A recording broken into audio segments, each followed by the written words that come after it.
You've been a big advocate for more technical training. Sure have. Why? Well, I'd say that the upskilling of the American workforce is the seminal issue of our time.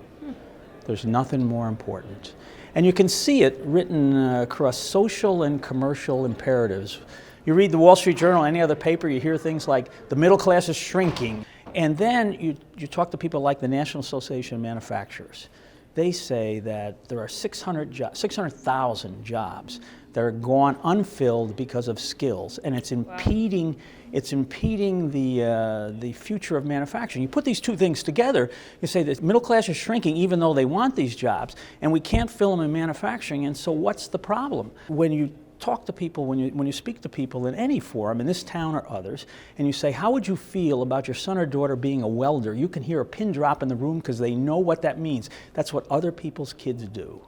But these are in fact the jobs and professions and careers which have made America great. You're talking about a skills gap. How can the government work with businesses to help address it?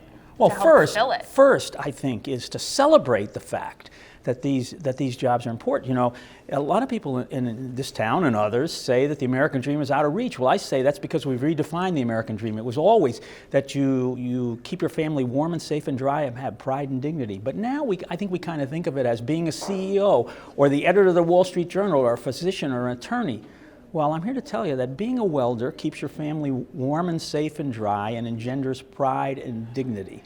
So we need to kind of keep celebrating that. Then secondly, technical schools like community colleges, the curriculum doesn't match what's needed in industry. And industry and government and education can get together and call in the airstrikes. Organizations like the National Coalition of Certification Centers, where industry can meet with the technical college and say, I'll certify your program. This is just what we need. We need to walk the talk, which is, I think, call in the airstrikes and make the curriculum match what we need, right. And then we need to talk the walk, actually say what these jobs are, and celebrate them as a national calling.